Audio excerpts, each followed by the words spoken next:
விஜய்கிட்ட இருக்க சொத்து எல்லாமே அவங்க அப்பாவோடது தான். விஜய் பெரியவனாகிற வரைக்கும் நாங்க பாதுகாப்பா பார்த்துக்கிட்டோம், அவ்வளவுதான். இன்னும் சொல்ல போனா அவன் எங்க ஆதரவுல இல்ல, நாங்க தான் அவன் ஆதரவுல இருக்கோம். மாமா, யாரு சொத்து யாருக்கு நான் மாமா பேச வந்தோம்? இப்ப அதுவா விஷயம்? வந்த விஷயத்தை கவனிக்கலாம்ல.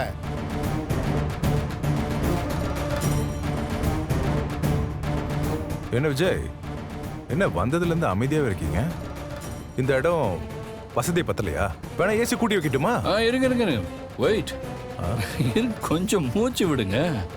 இல்ல வந்ததுல இருந்தே விடாம பேசுறத பார்த்தா எனக்கு மூச்சு வாங்குது. ஏசி ஆல்ரெடி 16ல தான் இருக்குன்னு நினைக்கிறேன். நல்லா குழு குழுன்னு தான் இருக்கு.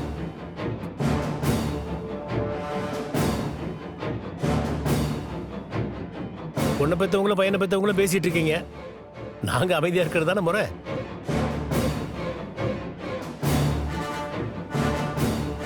நமக்குள்ள விரும்பத்தகாத விஷயங்கள்லாம் நடந்து போச்சு.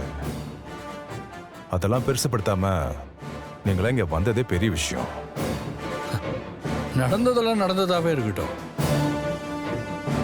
இனிமே புதுசா எதுவும் நடக்காம இருந்தா சரி.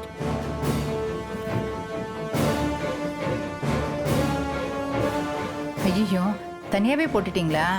நான் வந்திருப்பேன்ல. பரவாயில்ல பரவாயில்ல, நான் வந்து ஹெல்ப் பண்ணியிருப்பேனே.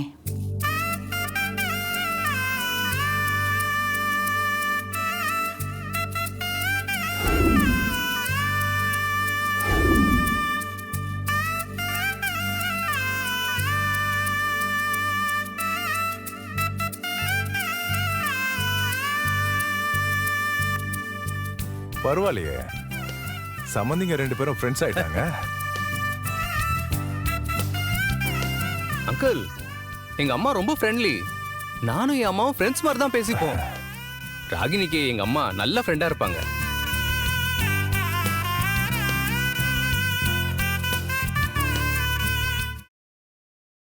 நீ என்னம்மா நெளிஞ்சிட்டே இருக்க? சோஃபா கம்ஃபர்டபுளா இல்லையா? முன்ன பின்ன பெரிய வீட்டுக்கெல்லாம் வந்து பழக்கம் இல்லைல்லம்மா, அதான். பாவம் காவேரிக்கு எப்படி உட்காருன்றதே தெரியல.